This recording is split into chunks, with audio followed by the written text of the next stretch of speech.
ইসরায়েলের বিরুদ্ধে প্রথমবারের মতো অত্যাধুনিক প্রযুক্তির ক্লাস্টার ওয়ারহেডযুক্ত মিসাইল ব্যবহার করে রীতিমতো চমকে দিয়েছে ইয়েমেনি যোদ্ধারা, যেন তারা দ্বিতীয় ইরান। কারণ চলতি বছরে ইসরায়েলের বিরুদ্ধে ইরান এই অস্ত্র ব্যবহার করে তাদের ধরাশায়ী করে দিয়েছিল। সর্বশেষ গেল 22 আগস্ট ইসরায়েলে চালানো হামলায় মারাত্মক এই যুদ্ধাস্ত্র ব্যবহার করেছে ইয়েমেনিরা।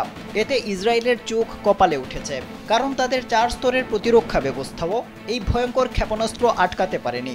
একথা স্বীকার করেছে ইসরায়েলের প্রতিরক্ষা বাহিনী আইডিএফ।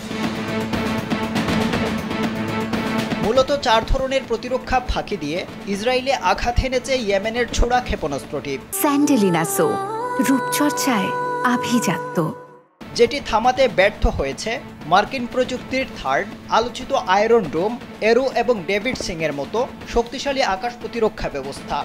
শুক্রবার গভীর রাতে ইসরায়েলের সবাই যখন ঘুমে আচ্ছন্ন, তখনই বিস্ফোরণে কেঁপে ওঠে তেল আবিব।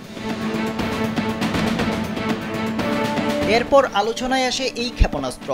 ইসরায়েলি বিমান বাহিনীর অনুসন্ধানে বেরিয়ে এসেছে চাঞ্চল্যকর তথ্য। তারা জানিয়েছে, হামলায় ব্যবহার করা হয়েছে অত্যাধুনিক প্রযুক্তির ক্লাস্টার ওয়ারহেডযুক্ত মিসাইল। প্রায় 2 বছরের সংখ্যাতে এবারই প্রথম ক্লাস্টার মিসাইল ব্যবহার করে নজির গড়েছে ইয়েমেনি বাহিনী। সাধারণ ব্যালিস্টিক মিসাইলের চেয়েও ভয়াবহ হয়ে উঠতে পারে আধুনিক এই সমরাস্ত্র। এটি ভূমির 7 থেকে 8,000 মিটার উচ্চতায় উঠে ছোট ছোট ওয়ারহেড কিংবা সাবমিউশনে বিভক্ত হয়ে যায়, যা ছড়িয়ে পড়ে আশেপাশের কয়েক কিলোমিটার এলাকায়।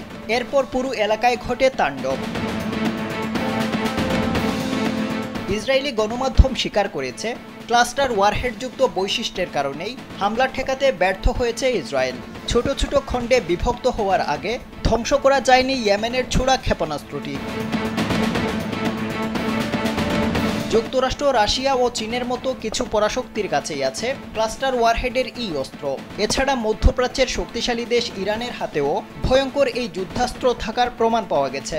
ইসরায়েলের সঙ্গে 12 দিনের যুদ্ধে এই অস্ত্র ব্যবহার করে তেল আবিবকে নাস্তানাবুদ করেছে আয়াতুল্লাহ খামেনির দেশ। বিশ্লেষকদের ধারণা, ইসরায়েলকে শায়েস্তা করতে ইয়েমেনিদের হাতে এই ভয়ঙ্কর অস্ত্র তুলে দিয়েছে ইরান।